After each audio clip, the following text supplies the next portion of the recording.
فلا أقسم بمواقع النجوم وإنه لقسم لو تعلمون عظيم إنه لقرآن كريم في كتاب مكنون لا يمسه إلا المطهرون تنزيل من رب العالمين.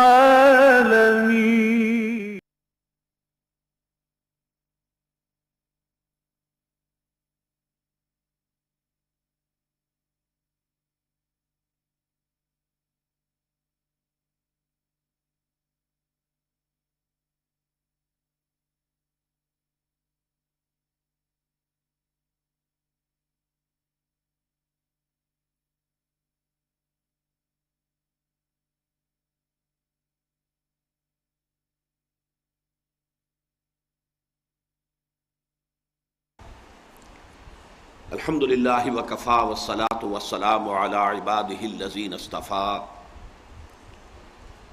خصوصا علی افضلهم وخاتم النبیین محمد الامین وعلی آلہ وصحبہ اجمعین. اما بعد فقد قال اللہ تبارک وتعالی کما ورد فی سورة البقرہ اعوذ باللہ من الشیطان الرجیم بسم اللہ الرحمن الرحیم. ليس البر أن تولوا وجوهكم قبل المشرق والمغرب ولكن البر من آمن بالله واليوم الآخر والملائكة والكتاب والنبيين وآتى المال على حبه ذوي القربى واليتامى والمساكين وابن السبيل والسائلين وفي الرقاب وأقام الصلاة وآتى الزكاة والموفون بعهدهم إذا عاهدوا والصابرين في البأساء والضراء وحين البأس أولئك الذين صدقوا وأولئك هم المتقون. صدق الله العظيم. اللهم ربنا اجعلنا منهم آمين يا رب العالمين. رب اشرح لي صدري ويسر لي امري واحلل عقدة من لساني يفقهوا قولي. اللهم ربنا الهمنا رشدنا واعذنا من شرور انفسنا. اللهم ارنا الحق حقا وارزقنا اتباعه وارنا الباطل باطلا وارزقنا اجتنابه. اللهم وفقنا لما تحب وترضى. آمین یا رب العالمین. جو حضرات گزشتہ اتوار کو درس میں شامل نہیں تھے ان کی اطلاع کے لیے عرض ہے کہ اب ہم نے سورہ شورى کے درس کی تکمیل کے بعد اس مقام سے سلسلے وار درس کا آغاز کیا ہے جہاں 5 سال قبل درس میرا ختم ہوا تھا. ہم نے اثر نو جب قرآن مجید کا درس شروع کیا تھا اس کا ہم ریکارڈ بھی کر رہے ہیں، ویڈیو میں بھی آڈیو میں بھی. تو وہ 21 رکوع سورہ بقرہ کے ہم نے مکمل کیے تھے. اس کے بعد مختلف حوادث کی وجہ سے یہ درس جو ہے معطل رہا. اب دوبارہ شروع کیا ہے تو 22ویں رکوع سے ہم نے 20 رکوع مکمل کیے تھے تو 21ویں رکوع سے شروع کیا ہے. تو پچھلے اتوار کو ہم نے 21واں رکوع پڑھا تھا. 22ویں رکوع کی پہلی آیت ہے یہ آیت البر جو ابھی میں نے تلاوت کی ہے اور آپ نے سماعت فرمائی. اور آج اسی لیے یہ بورڈ سامنے نہیں ہے کہ ہم نے یہ آیہ مبارکہ مطبوعہ شکل میں آپ کو فراہم کر دی ہے. اس میں سب سے پہلی بات تو یہ نوٹ کیجئے کہ جس مطالعہ قرآن حکیم کے منتخب نصاب کا میں نے ذکر کیا کئی مرتبہ کہ جو ہماری اس دعوت قرآنی کا یوں سمجھیے کہ مبدا ہے، بنیاد ہے، اساس ہے. اس دعوت رجوع القرآن ہی کے کوک سے پھر تنظیم اسلامی کی ولادت ہوئی ہے. اسی نے پھر تحریک خلافت کی شکل اختیار کی ہے. تو جڑ، بنیاد، مبدا، منبع، سرچشمہ یہ در حقیقت اس کا مطالعہ قرآن حکیم کا منتخب نصاب ہے۔ اس نصاب کے جو 6 حصے ہیں ان میں سے پہلے حصے میں 4 جامع اسباق شامل ہیں۔ پہلا سبق اور اس کا نقطہ آغاز سورۃ العصر ہے، جس میں انسان کی نجات کو 4 شرائط سے مشروط قرار دیا گیا۔ والعصر ان الانسان لفی خسر الا الذین آمنوا وعملوا الصالحات وتواصوا بالحق وتواصوا بالصبر۔ زمانے کی قسم ہے تمام انسان خسارے میں ہیں، گھاٹے میں ہیں، ٹوٹے میں ہیں، تباہی سے دوچار ہو کر رہیں گے، سوائے ان کے جو 4 شرطیں پوری کریں، وہ ایمان لائے ہوں، انہوں نے نیک عمل کیے ہوں، انہوں نے باہم ایک دوسرے کو حق کی وصیت اور تاکید کی ہو، اور باہم ایک دوسرے کو صبر کی نصیحت کی۔ یہ 4 شرائط جو ہیں، اور اس کے ضمن میں خاص طور پر امام فخر الدین رازی کا جملہ میں نے عام کیا ہے کافی، میں آج پھر سنا دینا چاہتا ہوں۔ اعلم ان هذه الآیہ فیہا وعید شدید، جو تیسری آیت ہے اس سورہ مبارکہ کی، والعصر پہلی آیت، ان الانسان لفی خسر دوسری آیت، تیسری ہے یہ الا الذین آمنوا وعملوا الصالحات وتواصوا بالحق وتواصوا بالصبر۔ اس پر کہہ رہے اعلم ان هذه الآیہ فیہا وعید شدید بأن اللہ تعالی حکم بالخسار علی جمیع الناس الا من کان آتیا بہذہ الاشیاء الاربعۃ، اس لیے کہ اللہ تعالیٰ نے تو تمام انسانوں کی تباہی کا فیصلہ صادر کر دیا ہے، سوائے ان کے جو ان 4 شرائط کو پورا کریں۔ وہی الایمان والعمل الصالح والتواصی بالحق والتواصی بالصبر۔ وَدَلَّ ذَلِكَ، یہ الفاظ نوٹ کیجئے، وَدَلَّ ذَلِكَ أَنَّ النَّجَاةَ مُعَلَّقَةٌ بِمَجْمُوعِ هَذِهِ الْأَشْيَاءِ، اس سے رہنمائی ملتی ہے اس بات کی طرف کہ نجات کا دار و مدار ان 4 چیزوں کے مجموعے پر ہے۔ بہرحال اس سورہ مبارکہ کے بارے میں آپ کے علم میں ہے، امام شافعی کے 2 قول ہمیں ملتے ہیں۔ لَوْ تَدَبَّرُ النَّاسُ هَذِهِ السُّورَةَ لَوَسِعَتْهُمْ، لوگ صرف اس صورت پر تدبر کریں تو یہ ان کی نجات کے لیے کافی ہو جائے گی، ان کی ہدایت کے لیے کافی ہو جائے گی۔ اور دوسرا قول یہ ہے کہ جسے مفتی محمد عبدہ نے نقل کیا اپنے تفسیر ہے ان کی آخری پارے کی، مشہور ہے، بہت مقبول ہے، کہ وہ کہتے ہیں کہ لَوْ لَمْ يُنَزَّلْ مِنَ الْقُرْآنِ سِوَاهَا لَكَفَتِ النَّاسِ، قرآن میں اگر سوائے سے ایک سورۃ العصر کے اور کچھ نازل نہ ہوتا تو یہ بھی لوگوں کی ہدایت اور رہنمائی کے لیے کفایت کرتی۔ بہرحال یہ ہے اس کا نقطہ آغاز۔ اس کے بعد جو جامع اسباق ہیں، 3 اور مقامات ایسے ہیں کہ جن میں کم و بیش یہ 4 چیزیں اسی جامعیت کے ساتھ بیان ہوئی ہیں۔ چنانچہ دوسرا درس یہ ہے آیت البر، یہ میں آپ سے عرض کر چکا ہوں کہ یہ جو سورہ بقرہ کا نصف آخر ہے، نصف ثانی ہے، آیت نمبر 153 سے شروع ہو کر آیت نمبر 286 تک 134 آیات، اس میں 4 مضامین کی لڑیاں ہیں جن کا تانا بانا ہے۔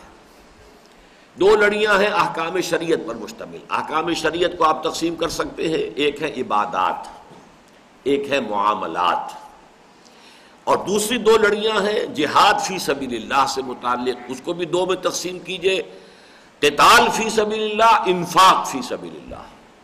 تو یہ 4 لڑیاں ہیں، بٹی ہوئی ہیں آپس میں، لہذا کٹا پھٹا نظر آتا ہے معاملہ، اس لیے کہ اگر ایک لڑی نیلی ہے، ایک لال ہے، ایک پیلی، ایک ہری ہے، ان کو جب آپ بٹ دیں گے رسی کی شکل میں تو اب آپ ایک طرف سے دیکھیں گے تو لال نظر آئے گی، پھر پیلی، پھر نیلی، پھر ہری، پھر لال، پھر پیلی، پھر نیلی، پھر ہری، کٹوا نظر آئیں گی، وہ مسلسل نظر نہیں آئے گا کوئی رنگ۔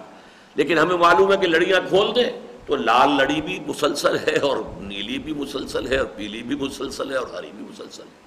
تو 4 لڑیوں پر مشتمل ہیں یہ 22 رکوع جو ہیں۔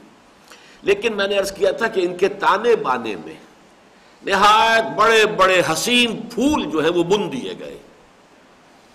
ان میں سے سب سے پہلا حسین اور بڑا پھول جو ہے وہ آیت الآیات، ان فی خلق السماوات والارض واختلاف اللیل والنہار والفلک التی تجری فی البحر بما ينفع الناس وما انزل اللہ من السماء من ماء فاحیا به الارض بعد موتها وبث فيها من كل دابة وتصريف الرياح والسحاب المسخر بين السماء والارض لآیات لقوم یعقلون۔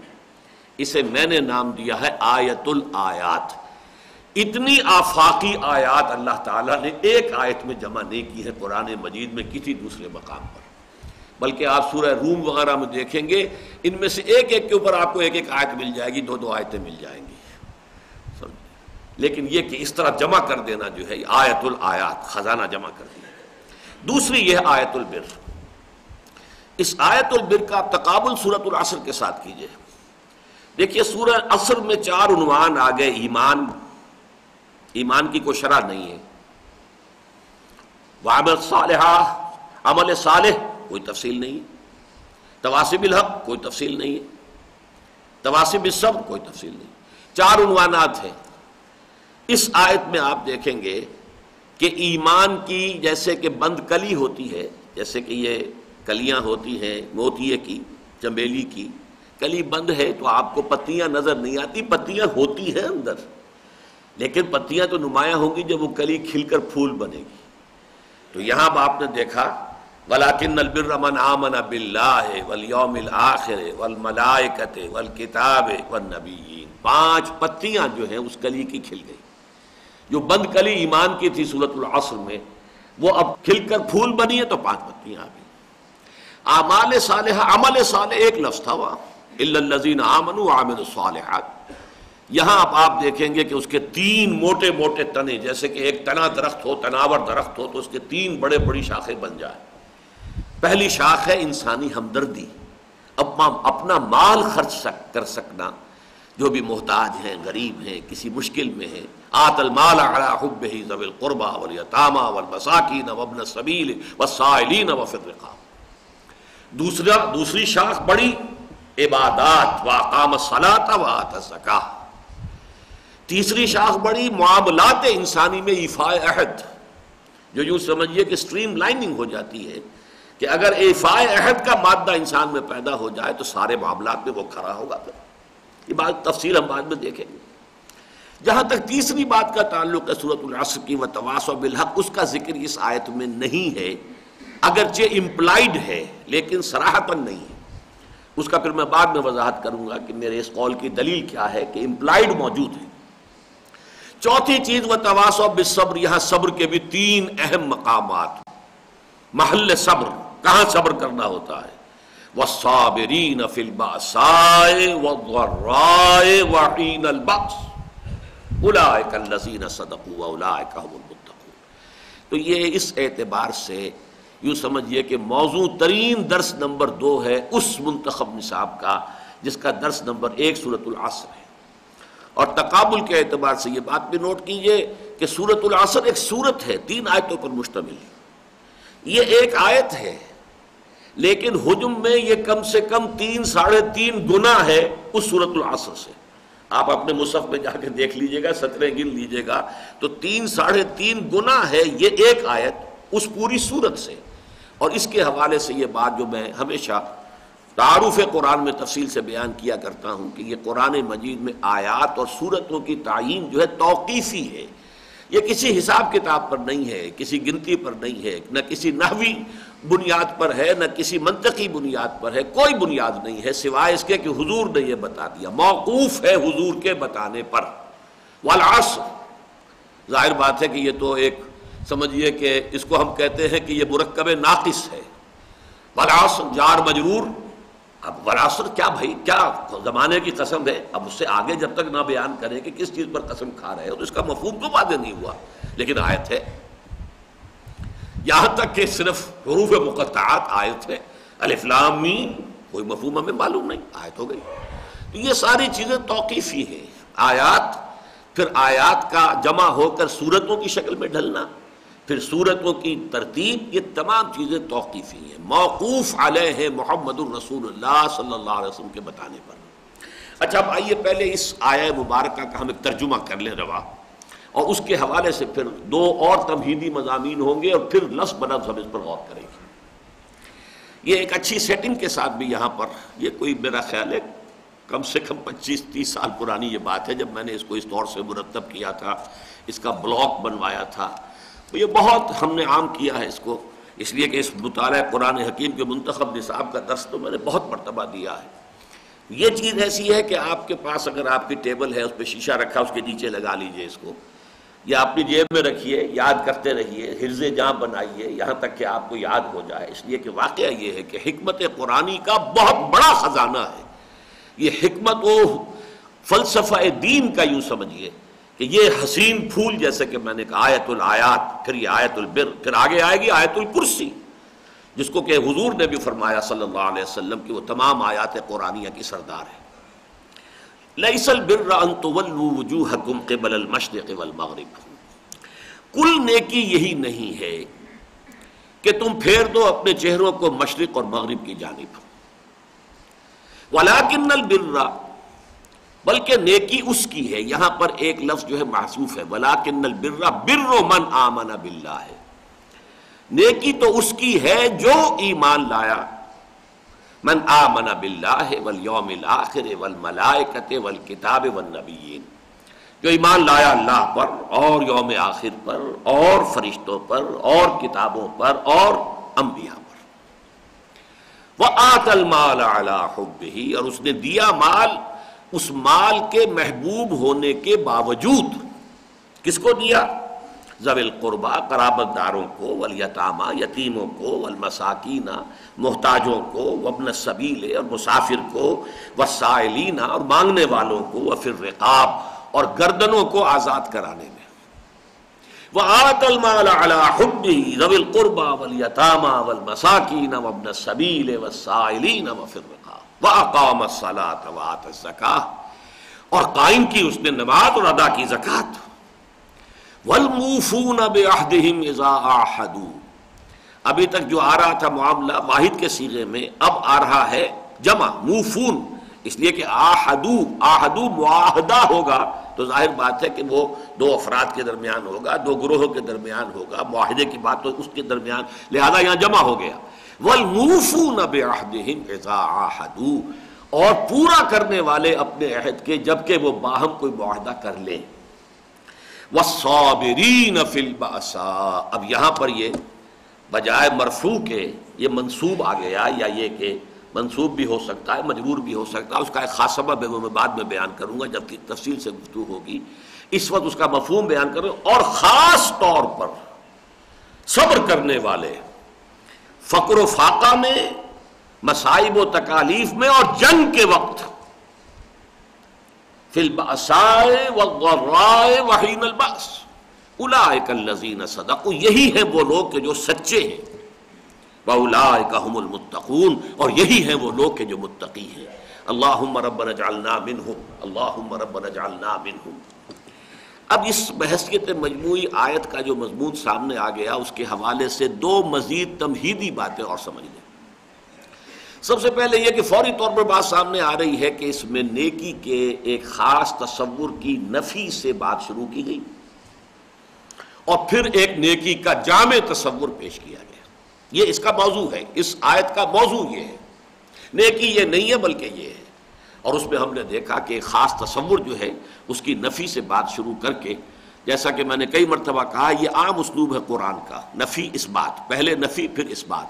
لا الہ الا اللہ، کوئی نہیں ہے معبود سوائے اللہ کے. جیسے کہ ہم اس سے پہلے پڑھ چکے ہیں، یہ مختلف مواقع پر اس کا حوالہ آیا ہے. وَمَن يَكْفُرْ بِالطَّاغُوتِ وَيُؤْمِن بِاللَّهِ، جو کفر کرے طاغوت کا اور ایمان لائے اللہ پر.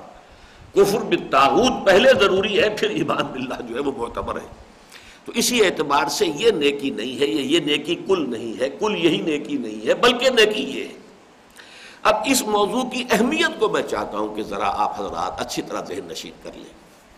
دیکھیے، میرا یہ دعویٰ ہے، اور شاید آپ بھی غور کریں گے تو میرے ساتھ اپنے آپ کو متفق پائیں گے، کہ ایک انسان کی مادی زندگی ہے، حیوانی زندگی ہے، اس کے لیے پانی ضروری ہے، ہوا ضروری ہے، غذا ضروری ہے.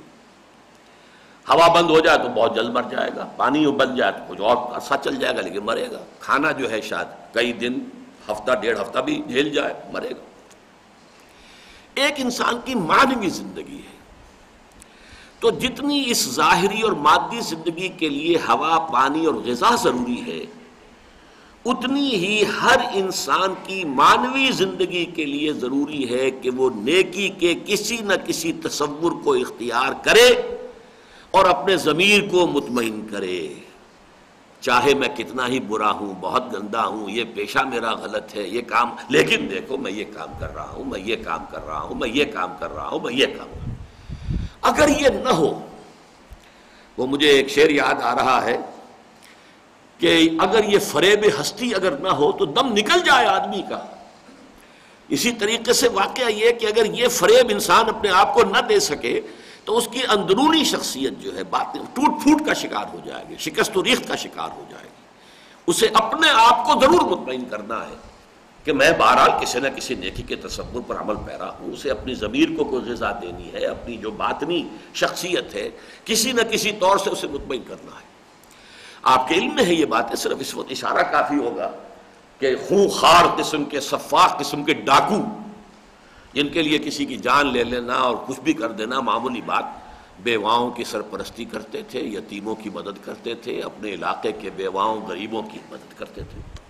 تھا ان کے لیے بھی ایک سہارا کہ ہم آخر کرتے ہیں، ٹھیک ہے یہ تو ہمارا پیشہ ہے، ڈاکہ دھری تو پیشہ ہے، پیشے میں عیب نہیں رکھیے نہ فرحات کو نام، لیکن یہ کہ بہرحال ہم نے دیکھی کہ کچھ نہ کچھ کھاتا تو کھولا ہوا ہے نا۔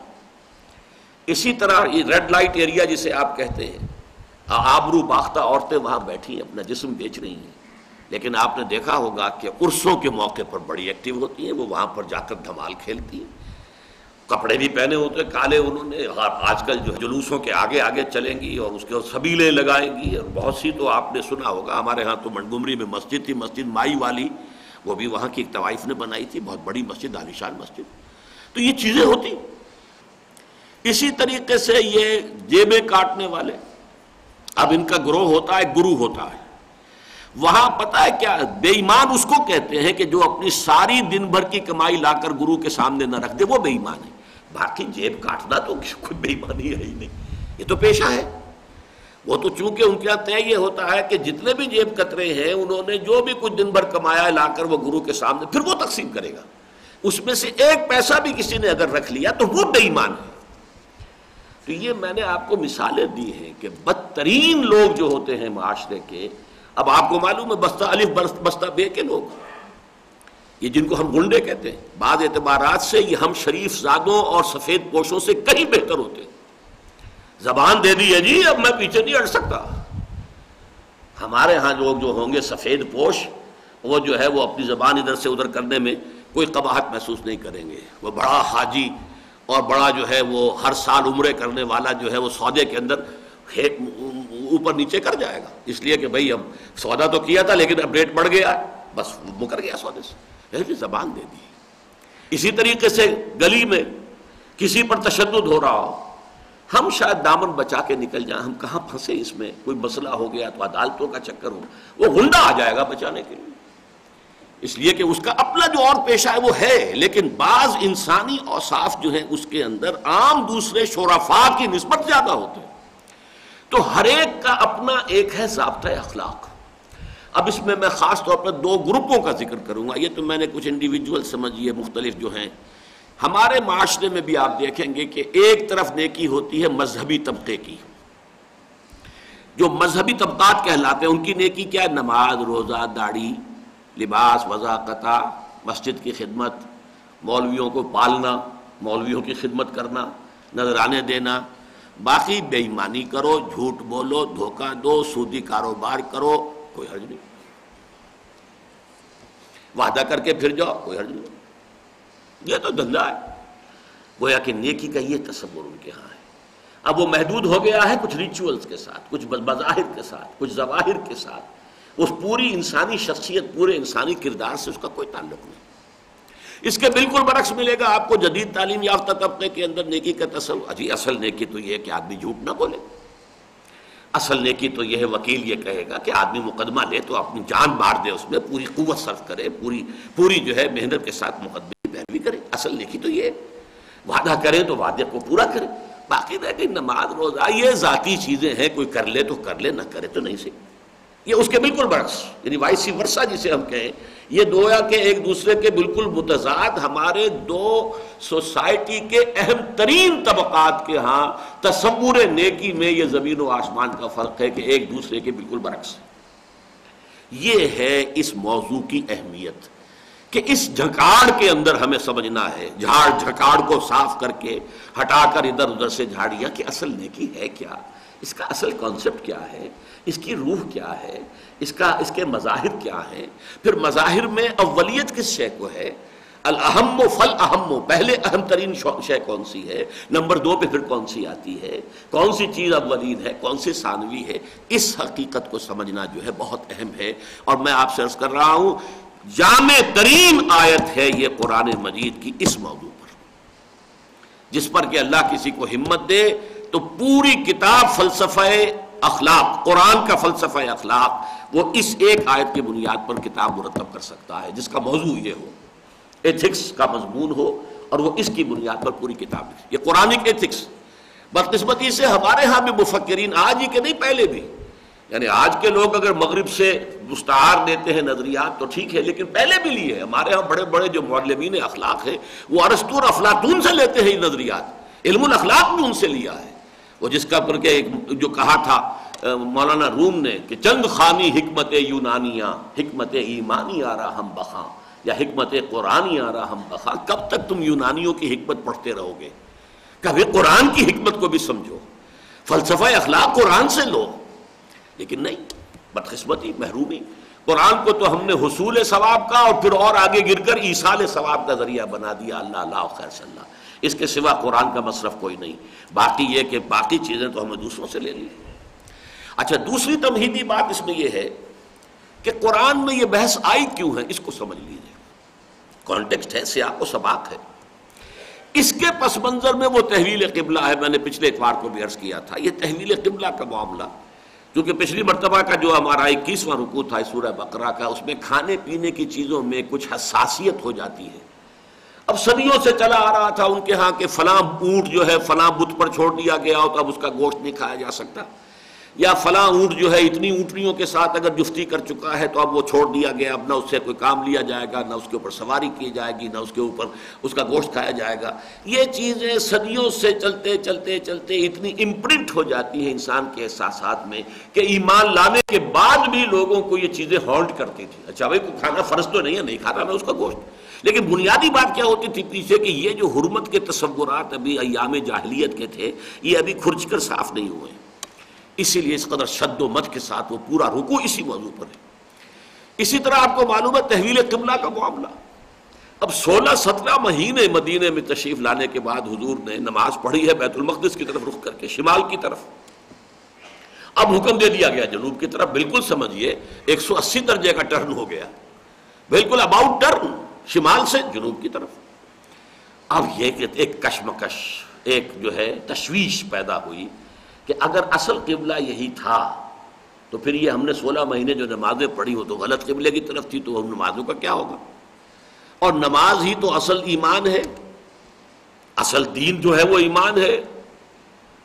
تمام ارکان اسلام میں سے رکن رکین جو ہے وہ نماز ہے. تو پھر اب یہ تشویش یہ اس قدر گہری تھی کہ آپ نے دیکھا کہ 17واں اور 18واں رکوع سورہ بقرہ کے 2 مکمل رکوع اسی موضوع پر ہیں. تحویل قبلہ بار بار فولوا وجوہکم شطرہ، فولوا وجوہکم شطرہ، بار بار. کیوں؟ اس لیے کہ یہ آسانی سے کھرچی جانے والی بات نہیں تھی. یہی نہیں بلکہ ان سے 2 رکوع پہلے 14ویں رکوع میں ایک آیت آ گئی تھی، للہ المشرق والمغرب فینما تولوا فثم وجہ اللہ. بس اتنا کہہ کے بات ختم کر دی. مشرق اور مغرب سب اللہ کے ہیں، تم جدھر بھی رخ کرو اللہ ہی کا رخ ہے. یعنی اس تصور کی نفی پہلے کر دی گئی 2 رکوع پہلے، کہ یہ نہ سمجھنا کہ قبلے کا مطلب یہ ہوتا ہے کہ اللہ اس سمت میں محدود ہے، بس ادھر رخ کرو گے تو اللہ کا رخ ہے، اور اگر ادھر رخ نہیں کیا تو پھر تو پتہ نہیں اللہ کی طرف تو رخ ہوا ہی نا. بھائی یہ مشرق مغرب شمال جنوب یہ سب اللہ ہی کے ہیں. للہ المشرق والمغرب فینما تولوا فثم وجہ اللہ، جدھر بھی رخ کرو اللہ کا رخ ہے. یہ تو ایک انتظامی بات ہے کہ تمام مسلمان ایک طرف رخ کر کے نماز پڑھ رہے ہوں. یہ نہ ہو کہ کسی کا رخ ادھر ہے، کسی کا ادھر ہے، کوئی ادھر ہے، کوئی ادھر ہے، کسی کی پیٹھ ہے، کسی کا رخ ہے. نہیں نہیں، یہ نہ، اس کے لیے اللہ نے جس چیز کو چاہا مقرر کر دیا. اللہ نے مقرر کر دیا، اس کے رسول نے بتا دیا. اللہ اللہ خیر صلی اللہ، اللہ کا حکم ماننا، اللہ کے رسول کی بات ماننا، یہ اصل دین ہے. لہذا ادھر بھی ٹھیک ادھر بھی ٹھیک. تو میں آپ کو بتا رہا ہوں کہ 2 رکوع 17واں 18واں یعنی دوسرے پارے کے پہلے 2 رکوع مکمل اس موضوع پر. لیکن 2 رکوع پہلے پھر موجود وہی مضمون، للہ المسجد المشرق والمغرب فإنما تولوا فثم وجہ اللہ، اور اب 2 رکوعوں بعد 19-20 رکوع جو ہے، اور اس کے بعد جو ہے 3 رکوعوں کے بعد یوں سمجھیے پھر یہ مضمون آ گیا، لیس البر ان تولوا وجوہکم قبل المشرق والمغرب۔ دیکھو مسلمانوں، نیکی کل یہی نہیں ہے کہ تم اپنے چہرے مشرق اور مغرب کی طرف کر دو، یعنی یہ کہ سخن شناس نہیں دل برا خطا ایجاست، تم نے حقیقت سمجھی نہیں ہے، تم نے ان چیزوں کے مظاہر کو اہمیت دے دی ہے، ظواہر کو اہمیت دے دی ہے، خوگرے پیکرے محسوس تھی انسان کی نظر، مانتا پھر کوئی ان دیکھے خدا کو کیوں کر، تو یہ چیزیں در حقیقت یہ ہے تمہارا اصل مرض، ورنہ یہ کہ نیکی اس میں دائر اور منحصر نہیں ہے کہ مشرق کی طرف چہرہ ہے یا مغرب کی طرف چہرہ ہے۔ لیس البر ان تولوا وجوہکم قبل المشرق والمغرب، گویا کہ اگر کہیں کچھ جسے کہتے ہیں نا موپنگ اپ آپریشن، کسی جگہ ایک فوج نے پوری فتح حاصل کر لی ہے اور ملک سرنڈر کر چکا ہے، پھر بھی ہو سکتا کہیں کہیں کوئی سرپھرے لوگ بیٹھے ہوئے ہیں، انہوں نے ہتھیار نہ ڈالے ہوں، تو پھر موپنگ اپ آپریشن ہوتا ہے، صفائی کرنا ادھر ادھر جہاں کہیں بھی کوئی پاکٹس آف ریزسٹنس باقی رہ جائیں تو ان کو ختم کرنا، اسے کہتے ہیں ملٹری کی اصطلاح میں موپنگ اپ آپریشن۔ تو یہ در حقیقت اس تصور کی موپنگ اپ ہو رہی ہے کہ اس ذہن سے اپنے تصور سے اپنے احساس سے اس چیز کو نکال دو، اس کی اہمیت اتنی نہیں ہے جتنی تم نے سمجھی ہے۔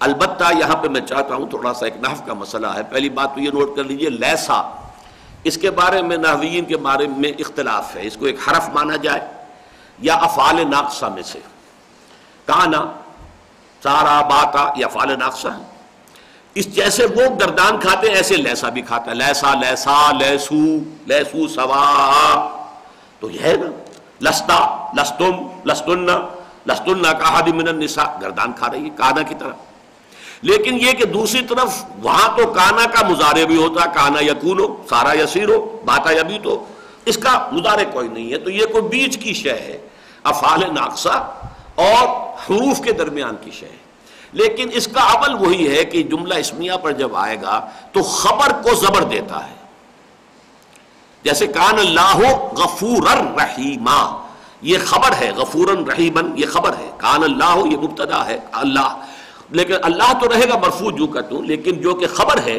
وہ اس کو یہ زبر دے دے گا، منصوب بنا دے گا۔ دوسرے یہ کہ عام طور پر جو خبر ہوتی ہے وہ نکرہ ہوتی ہے، کوئی خاصی سبب ہو تو پھر وہ معرفہ لائی جاتی ہے۔ اب یہاں نوٹ کیجئے لیس البر ہے، اس کا کیا معنی ہے؟ یہ در حقیقت خبر ہے، اور خبر کو بھی الف لام ڈال کر اس کو جو ہے معرف باللام کر دیا گیا اور اسے مقدم کر دیا گیا۔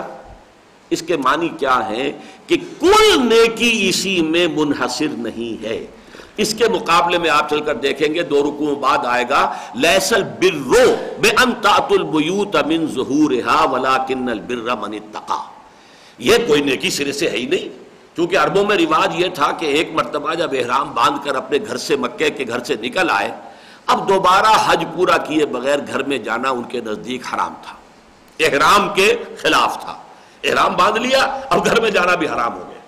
اب فرض کیجئے کسی کو شدید ضرورت ہی پڑ گئی ہے تو انہوں نے ہیلا نکالا، دروازے سے نہ جاؤ پیچھے سے چھلانگ مار کے دیوار پھاند کے چلے جاؤ، یہ ان کے ہاں نیکی کا تصور تھا جس کی نفی کی گئی ہے آگے چل کر، کیونکہ اگلا رکوع تو آئے گا جو کہ رمضان سے متعلق، اس کے بعد پھر حج کے مناسک کا ذکر شروع ہو جائے گا۔ لیس البر بان تأتوا البیوت من ظہورها ولکن البر من اتقى، اب وہاں برو ہے اس لیے کہ وہاں وہ اسم ہے، خبر نہیں ہے، اس کا مطلب کیا ہے وہ سرے سے نیکی نہیں ہے جو تم نے گھڑ لی ہے، یہ تو تمہاری بدعت ہے۔ اگر ضرورت کے تحت جانا پڑ رہا ہے تو جاؤ، گھر کے اندر دروازے سے جاؤ، تم نے خود ہی ایک قانون بنا لیا ہے کہ احرام باندھنے کے بعد دوبارہ گھر میں جانا حرام ہے، یہ تمہارا من گھڑت قانون ہے، خود تم نے ایک قانون بنایا اور اس کو توڑنے کے لیے یہ ہیلا ایجاد کیا، یہ سب جو ہے بکواس ہے، یہ سب ہی گویا کہ تمہاری من گھڑت باتیں ہیں، اس میں سے کسی کی حقیقت ہے ہی نہیں۔ تو لیس البر بان تأتوا البیوت من ظہورها، لیکن یہاں پر کہا گیا اس لیے کہ ظاہر بات ہے جب اللہ کا حکم اور اس کے رسول کا حکم تھا کہ شمال کی طرف رخ کرو تو نیکی میں شامل تھا یہ کہ شمال کی طرف رخ ہو، اس کو ہم یہ نہیں کہیں کہ یہ سرے سے نیکی نہیں ہے، اس لیے کہ یہ اتباع رسول ہے۔ اللہ چاہتا تھا کہ وہ دیکھ لے کہ کون ہیں وہ لوگ کہ جو رسول کا اتباع کرتے ہیں، ممن ینقلب علی عقبیہ، اللہ تعالیٰ نے اس کو آزمائش بنایا ہے کہ کون لوگ رسول کے کہنے سے، حالانکہ وہ عرب کے رہنے والے تھے مہاجرین، آپ سوچئے انہیں جتنی محبت تھی بیت اللہ کے ساتھ، بیت اللہ کی طرح پیٹ کر کے نماز پڑھنا جو ہے کس قدر شاق ان پر گزرا ہوگا، لیکن ہم نے یہ تو ٹیسٹ لیا ہے تمہارا کہ رسول کے فرمانے کے مطابق شمال کی طرف رخ کر رہے ہو، بیت اللہ کی طرف تم نے پیٹ کی ہے، گویا کہ تم نے ثابت کر دیا کہ تمہارے لیے اصل شے ہے اتباع رسول۔ اس حوالے سے اس چیز کا جو ہے یہ یوں نہ سمجھو کہ یہ نیکی میں ہے نہیں، اس لیے کہ نیکی کی روح ظاہر بات ہے ظاہر ہوگی کسی عمل کی شکل میں، اور وہ عمل بھی یقیناً نیکی کا جز ہوگا، لیکن وہ جو لوگ ہیں مظاہر پرست جو ہو جاتے ہیں ان کی ساری اور تمام تر توجہ جو ہے مظاہر پر ہو جاتی ہے، روح ختم ہو جاتی ہے، رہ گئی رسم ادا روح بلالی نہ رہی، اور فلسفہ رہ گیا تلقین غزالی نہ رہی، نماز و روزہ و قربانی و حج یہ سب باقی ہے، تو باقی نہیں، وہ روح نکل گئی۔ یہ ہے عام مذہبی طبقے کا تصور کہ وہ مظاہر کو مضبوطی سے تھامتے ہیں، جیسے دانتوں سے پکڑ لیں، عضو علیہ بالنواجذ، اپنی کچلیوں کے ساتھ ان کو پکڑ لو مضبوطی سے، باقی روح کی طرف سے نگاہ جو ہے ان کی وہ بالکل ہٹ جاتی۔ اس لیے یہاں یہ نہیں کہا یہ سرے سے نیکی نہیں، نہیں نیکی تو ہے یہ، اگر تمہیں شمال کی طرف حکم ہو شمال کی طرف رخ کرنا نیکی ہوگا، جنوب کی طرف حکم ہے جنوب کی طرف رخ کرنا نیکی ہوگا، نیکی سے خارج نہیں ہے، لیکن نیکی اس میں دائر نہیں ہے، منحصر نہیں ہے، اصل نیکی یہ نہیں ہے، کل نیکی یہ نہیں ہے۔ اس کے لیے اسلوب یہ ہوا کہ لیسا کی خبر کو معرف باللام کر کے اور اس کو مقدم لے آیا گیا، اور جو اس کے لیے اسم کے درجے میں تھا ان تولوا وجوہکم قبل المشرق والمغرب اس کو بعد میں کر دیا۔ تو اس لیے میں نے ترجمہ کیا تھا کل نیکی یہی نہیں ہے، ویسے یہاں لکھا ہوا نیکی یہی نہیں، میرا کیا ہوا ترجمہ ہے، اس سے بھی مفہوم تو پورا ہوتا ہے، لیکن میں یہاں مزید اگر آپ اپنے ہاتھ سے لکھ لیں کل نیکی یہی نہیں، نیکی تو ہے یہ، لیکن کل نیکی یہی نہیں ہے کہ تم اپنے چہرے مشرق اور مغرب کی طرف کر لو، وَلَٰكِنَّ الْبِرَّ، بلکہ نیکی۔ اچھا لفظ بر کو بھی سمجھ لیجئے، بر کہتے کسے ہیں؟ یہ جو مادہ ہے بارارا، اسی سے بر، بر کیا ہے؟ خشکی۔ ایک ہے سمندر بحر، بحر میں جب تک آدمی ہوتا ہے کچھ نہ کچھ ڈھل مل سا رہتا ہے آدمی، اس لیے کہ بہرحال کشتی ہچکولے کھا رہی ہے اور بڑے سے بڑا جہاز ہے وہ بھی ڈول رہا ہے، وہ جو اطمینان ہوتا ہے نا آدمی کو خشکی پر، وہ اطمینان سمندر میں نہیں ہوتا۔ جیسے ہی خشکی پر پاؤں آیا ایک طرح سے، جیسا کہ اب یہ بھی ہو سکتا ہے کہ جیسے کہ جگر نے ایک شعر کہا ہے، آسودہ ساحل تو ہے مگر شاید یہ تجھے معلوم نہیں، ساحل سے بھی موجیں اٹھتی ہیں خاموش بھی طوفان ہوتے ہیں، کیا پتا ساحل پر موت تمہارا انتظار کر رہی ہے، تمہیں کیا معلوم، لیکن یہ کہ بہرحال ایک اطمینان حاصل ہوتا ہے بر پر۔ اسی طریقے سے نیکیاں جو ہیں جیسا کہ میں نے کہا تھا وہ انسان کو باطنی اطمینان دینے والی چیزیں ہیں۔ مجھے یاد آ رہا ہے 10ویں جماعت کا ہمارا یہ کورس تھا، انگریزی زبان کا جو پوئٹری کا تھا، Parkinson selection of English words, اس کا دوسرا سبق یہ تھا چیریٹیز، خیراتیں، نیک کام، charities that soothe and heal and bless are scattered over the feet of man like flowers. No mystery is here, no special boon. The smoke ascends for high and not for the low. The smoke ascends as high from the heart of a humble cottage as from that of a haughty palace. نیکیاں، بھلائیاں، خیرات، خدمت خلق، کسی دکھے دل کے اوپر کوئی مرہم رکھ دینا، کسی تکلیف زدہ شخص کے ساتھ کچھ ہمدردی کے بول کہہ دینا، یہ چیریٹیز ہیں۔ لیکن تین الفاظ کس قدر خوبصورت ہیں، charities that soothe and heal and bless۔ Soothing effect ہوتا ہے، جو شخص تکلیف میں ہے اس کے لیے یہ سودنگ ایفیکٹ ہے، ہیلنگ جیسے کہ زخم کے اوپر مرہم رکھ دیا گیا ہے، بلیسنگ ہوتی ہے۔ لیکن یہ کہا ہے شاعر نے کہ یہ نیک اعمال، خوبیاں، نیکیاں، یہ تو اللہ نے تمام انسانوں کے قدموں میں بکھیر دی ہے، جو چاہے اٹھائے۔ are scattered over the feet of man like flowers. No mystery is here, no special boon. ایسا نہیں ہے کہ یہ کوئی خاص راز والی بات ہو اور کوئی کسی کو خاص طبقے ہی کو اللہ نے اس سے نوازا ہو۔ for the high and not for the low، کہ اونچے لوگوں کے لیے تو نیکی کا درجہ ہے اور نیکی کے کام ہے اور خیرات ہے، اور غریبوں کے لیے نہیں۔ غریب کیا، ایک روٹی لے کر بیٹھا ہوا تھا، اگر سائل آ گیا اس نے آدھی اس کو دے دی تو چاہے آدھی سلطنت بھی کوئی بادشاہ دے دے کسی وقت کسی کو تو اس کے برابر نہیں ہوگا کہ جس نے ایک روٹی میں سے آدھی روٹی دے دی ہے کسی کو۔ تو یہ تو لوگوں کے قدموں پہ یہ پھول کھلے ہوئے ہیں اور بکھرے ہوئے، جو چاہو بھر لو، پھول کھلے ہیں گلشن گلشن لیکن اپنا اپنا دامن. Charities that soothe and heal and bless are scattered over the feet of man like flowers. No mystery is here, no special moon for the high and not for the low. اور کیسی عمدہ تشبیہ ہے دیکھو. The smoke ascends as high from the heart of a humble cottage as from that of a haughty palace. ایک بڑا محل ہے شاندار, اس کی چمنیوں سے بھی دھواں نکل رہا ہے. ایک غریب کی کٹیا ہے, اس میں بھی کچھ چولہا ہے, آگ جل رہا ہے, اس میں سے دھواں تو دونوں کا جو ہے برابر اوپر اٹھے گا, اس کا بھی اٹھے گا اس کا بھی اٹھے گا. تو نیکی جو ہے اور بھلائی اور خیرات, اس پوری نظم کو اس لفظ بر جو ہے اس کے اندر آپ اپنے ذہن کے اندر اس کی تشریح کے حوالے سے اس کو ٹانک لیجئے. یہ ہے بر. لیس البر ان تولوا وجوہکم قبل المشرق والمغرب ولکن البر. اور میں نے عرض کر دیا تھا پہلے, یہاں برو نیکی تو اس کی ہے, نیکی تو ہے اس کی نیکی جو یہ کام کرے. اب اس میں آپ دیکھیے کہ سب سے پہلے ذکر ہو رہا ہے ایمان کا. ایک سوالیہ نشان ہوتا ہے کہ ہمارے نزدیک تو نیکی کا تعلق اعمال سے ہے. دیکھیے ہمارے جو عام مغالطے ہیں نیکی کے بارے میں, نیکی اور بدی دونوں کے بارے میں, ایک تو یہ کہ ہماری مجبوری ہے, ہم تو کسی عمل کے ظاہر کو دیکھ کر کہیں گے یہ نیکی کا کام ہے, یہ بدی کا کام ہے. باطن میں روح کیا ہے, مقصد کیا ہے, نیت کیا ہے, یہ تو ہم نہیں دیکھ سکتے. حالانکہ ہمیں بتایا گیا انما الاعمال بالنیات, اعمال کا پورا دار و مدار نیت پر ہے. ایک شخص کو آپ دیکھ رہے ہیں کہ وہ اب گیا ہوا ہے, غریبوں کی جھگیوں میں جا رہا ہے, پیسے بھی تقسیم کر رہا ہے, اور بڑے میلے کچیلے بچوں کو بھی گود میں لے رہا ہے, پیار کر رہا ہے. آپ کو معلوم ہے الیکشن آ رہا ہے, اس نے الیکشن لڑنا ہے. یہ کوئی اس کی محبت نہیں ہے, نہ اس میں کوئی نیکی ہے. آپ نے خود آپ کا ضمیر فیصلہ کر دیتا ہے کہ اصل میں تو ووٹ کا بھکاری بن کر ہی آیا ہوا, اس لیے کر رہا. تو انٹینشنز جو ہے وہ ہے اصل میں کہ جو کسی شے کو نیک یا بد بناتی ہے, کسی عمل کو. لیکن ہماری مجبوری, ہم انٹینشنز کے بارے میں فیصلہ نہیں کر سکتے. تو ہم بحیثیت انسان مجبور ہیں کہ کسی عمل کے ظاہر پر کہیں کہ یہ نیکی ہے اور دوسرے کو کہیں یہ بدی ہے. اسی کا نتیجہ کیا ہے, ایک ہی شخص کے ہم ایک عمل کو نیکی کہہ رہے ہیں, ایک کو بدی کہہ رہے ہیں. حالانکہ انسانی شخصیت ایک وحدت ہوتی ہے. جیسے کہ آم کا درخت ہے تو آم ہی لگے گا, اس پر نیم کی نمولی نہیں لگ سکتی.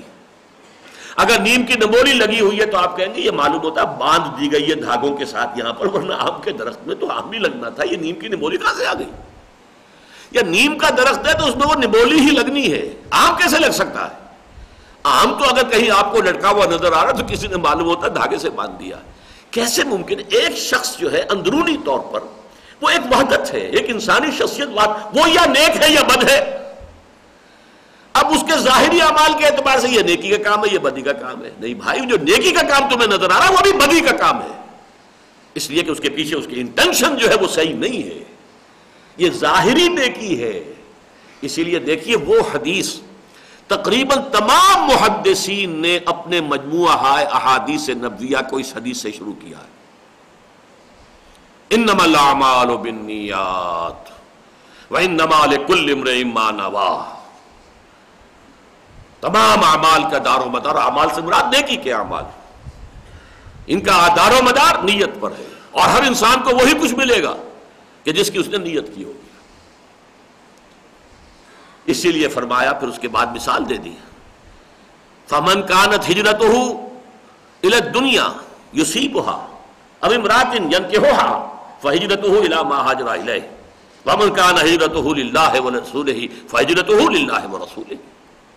اب ایک شخص سے ایک عمل یہ ہے کہ مکہ چھوڑ کر مدینے جا رہا ہے, مہاجر ہے, ہم تو کہیں گے مہاجر ہے. اب اللہ کو پتا ہے کہ یہ واقعتاً اللہ اور اس کے رسول کے لیے ہجرت کر رہا ہے, یا یہ کہ کسی خاتون کے عشق میں مبتلا تھا اور وہ خاتون چلی گئی ہجرت کر کے. اب یہ کچے دھاگے سے بندھے یہ بھی چلے جا رہے ہیں, یہ اللہ کو تو معلوم ہے نا. چنانچہ ایک صاحب کے بارے میں نام تھا اس معاشرے میں مہاجر ام قیس, یہ ام قیس کے مہاجر ہیں, یہ ہجرت کر کے اس لیے آئے ہیں کہ ام قیس سے انہیں نکاح کرنا. اس لیے وہ حدیث کے اندر الفاظ آ فمن کانت ہجرتہ للدنیا. یا یہ سمجھیے ایک شخص تھا, جیسے فرض کیجیے معاذ اللہ, میں حضرت خباب کے بارے میں نہیں کہہ رہا ہوں, لیکن حضرت خباب لوہار تھے. اب جو بھی ان کے کلائنٹس تھے مسلمان, جو بھی ان سے کام لے رہے تھے اور کام کراتے تھے, چلے گئے. کیا کریں, اب کافر تو ان کے ساتھ بائیکاٹ کیے ہوئے, تو مجبوراً جا رہے ہیں. نہیں, میں یہ نہیں کہہ رہا کہ حضرت خباب نے ایسا کیا, معاذ اللہ کہیں آپ کو مغالطہ ہو جائے, مثال دے رہا ہوں. اگر ایسا تو مجبوری کو جا رہا ہے دنیا یصیبھا، تاکہ دنیا میری بن سکے، میری معاش کی اب ضرورت ہے کہ میرے کلائنٹس چلے گئے مجھے بھی جانا پڑے گا، تو اس لیے نیت اس کی ہجرت نہیں ہے. فمن کانت ہجرتہ الی اللہ ورسولہ فہجرتہ الی اللہ ورسولہ ومن کانت ہجرتہ لدنیا یصیبھا اب امرأۃ ینکحھا فہجرتہ الی ما ہاجر الیہ. اللہ کے ہاں اس کی ہجرت جو ہے وہ انہی چیزوں کے لیے شمار ہوگی جن کے لیے اس نے حقیقتاً ہجرت کی. اس اعتبار سے دیکھیے کہ نیکی میں اصل شے ہے موٹیو، محرک کیا ہے، کیوں آپ نے یہ نیک کام کیا، اور موٹیو کو پیوریفائی کرنے والا ایمان باللہ اور ایمان بالآخرہ.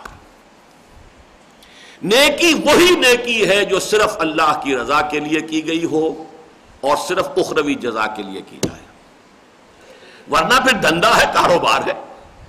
آپ نے اوپر مذہبی لبادہ اوڑا ہوا ہے، اندر آپ دنیا فروشی کر رہے ہیں، دین فروشی کر رہے ہیں، بلکہ اور تو دنیا کی کوئی چیز بیچ رہے ہوں گے، آپ دین بیچ رہے ہیں.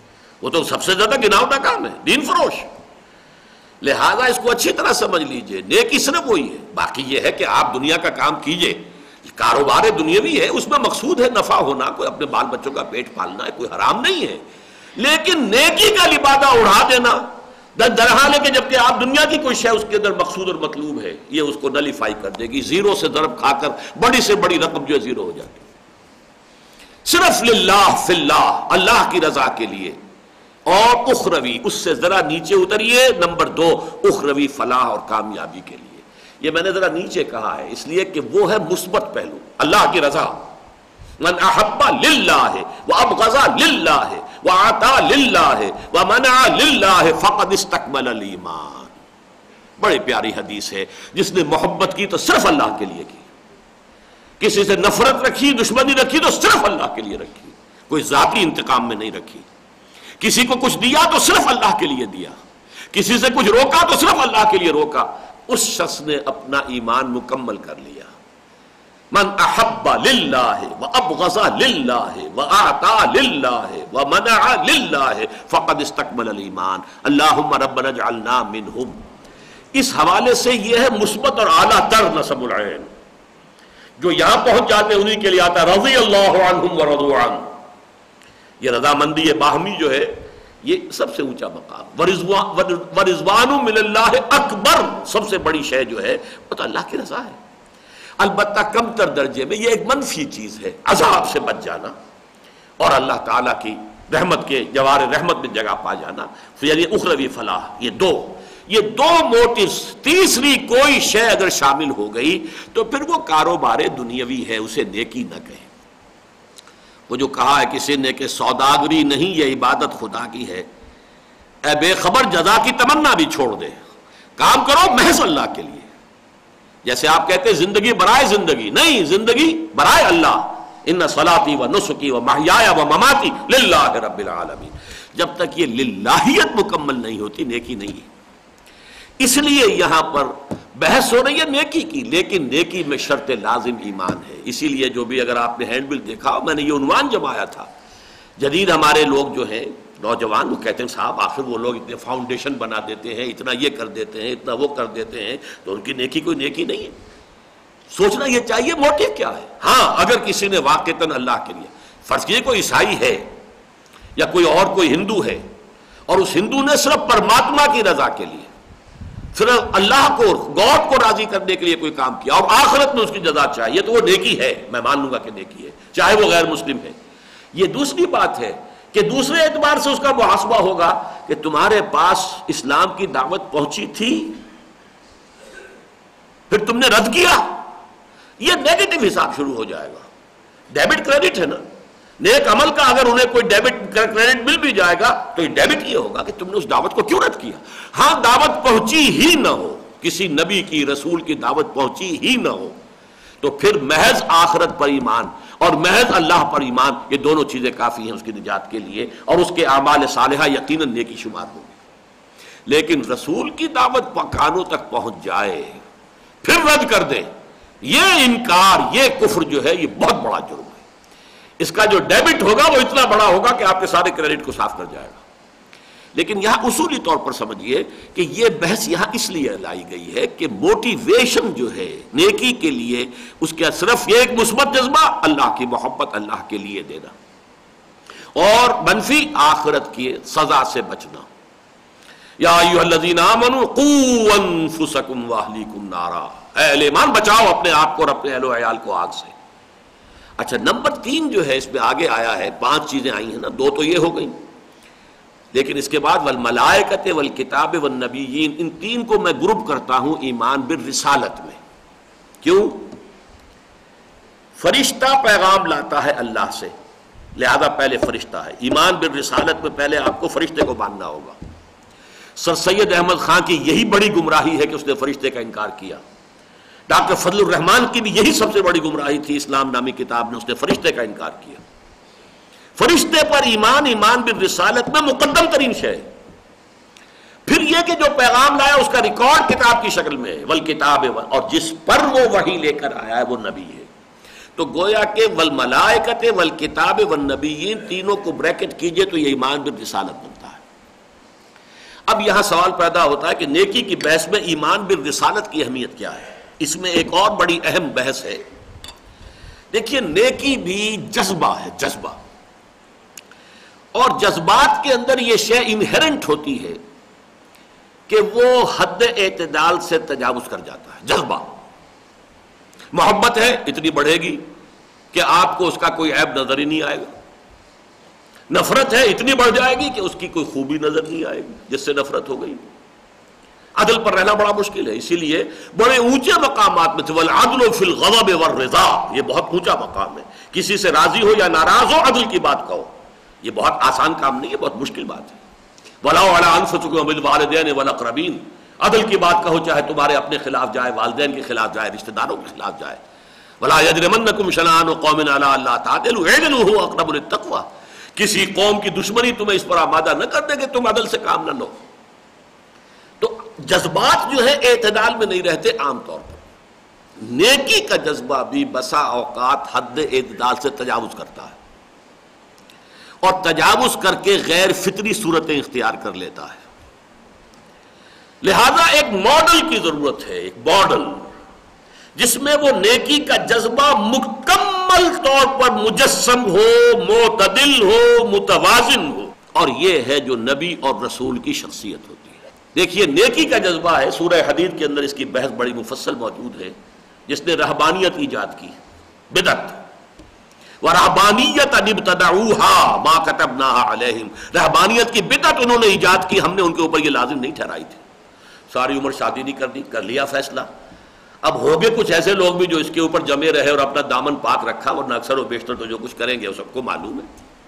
ہسٹری آف کرسچین موناسٹسزم کے اوپر موٹے موٹی والیومز ہیں جن میں کہ بتا دیا گیا، صاف انہوں نے لکھ دیا ہے کہ اوپر لیبل ہوتا تھا راہب خانہ، راہب اور راہبائیں رہتی ہیں یہاں پر جنہوں نے کبھی شادی نہیں کی، لیکن اسی راہب خانے کے تہخانے کے اندر حرامی بچوں کے قبرستان بن جاتے تھے۔ تو ہوگا، آخر انسانی فطرت ہے، سرشت ہے، اس کے تقاضے ہیں، کیا کرے گا انسان؟ وہی عورتیں بھی رہتی ہوں، وہ مرد بھی رہتے ہوں، نام اس کا راہبہ ہے اور اس کی راہب ہے، لیکن پھر وہ جو کچھ کریں گے۔ جمی سواگٹ کے جو بھی آئے ہیں، کلنٹن تو بیچارہ کچھ بھی نہیں اس کے آگے، جمی سواگٹ کے جو سارے سکینڈلز آئے ہیں بعد میں، اس حوالے سے نوٹ کر لیجئے کہ یہ فطرت کے خلاف ہو جاتا ہے۔ اس فطرت، اب نیکی بھی ہو اور پھر یہ کہ اس کے اندر توازن اور اعتدال ہو، یہ ہے۔ اسی لیے لقد کان لکم فی رسول اللہ اسوۃ حسنۃ لمن کان یرجو اللہ والیوم الآخر، تمہارے لیے ایک اسوہ کامل، اسوہ حسنہ، عمدہ نمونہ۔ ایک طرف شادیاں کر رہے ہیں، نکاح من سنتی، بیویوں سے انتہائی محبت بھی ہے۔ قرۃ عینی فی الصلاۃ کے ساتھ ساتھ یہ بھی تو کہا ہے دنیا میں مجھے جو چیزیں پسند ہیں ان میں سے عورت بھی ہے، خوشبو بھی ہے، یہ سب ہے، حقائق ہیں، واقعات ہیں۔ لیکن دوسری طرف حضرت عائشہ فرماتی ہے کہ جب ہمارے ہاں بیٹھے ہوتے تھے اور پیار محبت کی باتیں بھی ہو رہی ہوتی تھی، اذان کی آواز ہوتے ہی آتے ہی ایسے اٹھ کر چل دیتے تھے جیسے ہمیں جانتے ہی نہیں کہ ہم کون ہیں۔ یہ توازن، یہ نہیں کہ ابھی محبت پیار کی باتیں ہو رہی ہیں، گاڑی باتیں ہو رہی ہیں تو ذرا چلو تھوڑی دیر میں چلے جائیں گے۔ اذان کی آواز کان میں آئی اور ایسے اٹھ کر چلے کہ جیسے ہم سے واقف نہیں کہ ہے کون ہم۔ یہ توازن، یہ صرف نبی کے ہاں ملے گا۔ یہی وجہ ہے دیکھیے 3 اشخاص نے، یہ تو حدیث ہے، بخاری کی حدیث ہے، ثلاث رہط، 3 افراد، ان کے اندر یہی نیکی کا جذبہ بہت زیادہ مشتعل ہو گیا. انہوں نے کہا دیکھیں چل کر پوچھیں ازواج مطہرات سے، حضور رات کو کتنی رات جاگتے ہیں، تہجد پڑھتے ہیں، قیام اللیل کتنا کرتے ہیں، مہینے میں کتنے نفلی روزے رکھتے ہیں، وغیرہ وغیرہ. تو اب ازواج مطہرات کو جھوٹ بولنے والی تو نہیں تھی معاذ اللہ. انہوں نے جو اوپن بک تھی، کھلی کتاب تھی حضور کی زندگی، جو کچھ حقیقت تھی بیان کر.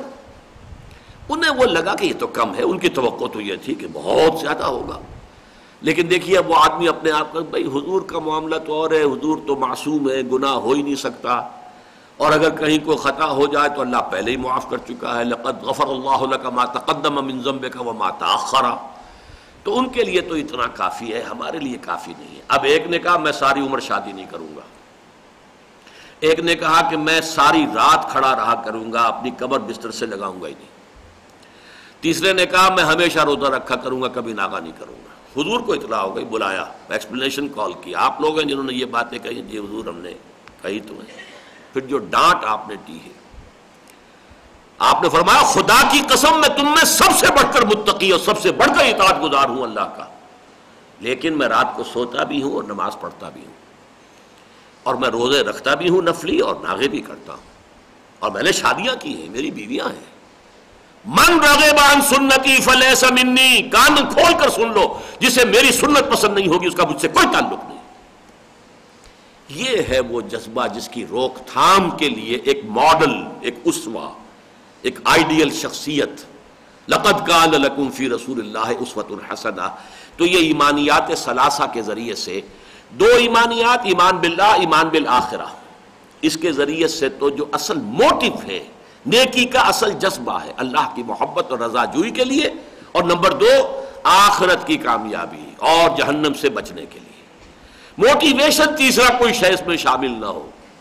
اور اس کے اندر آپ دیکھیے، اس فریم کے اندر رکھیے محمد الرسول اللہ کی سیرت کا فریم، اور اس میں بھی یہ دیکھا جائے کہ کون سی چیز کتنی تھی، ریشو پروپورشن کتنا تھا.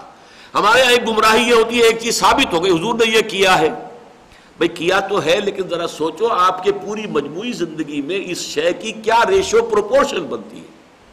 آپ نے سارا زور اس پر ڈال دیا ہے، تو یہ پھر وہی عدم توازن ہو گیا. صرف ثبوت کافی نہیں ہے کہ ایک کام، ایک فعل، ایک عمل حضور سے ثابت ہو جائے کہ آپ نے کیا، ٹھیک ہے، یہ بھی اس کے لیے شرط اول ہے، ثبوت ہونا چاہیے، ما انا علیہ واصحابی.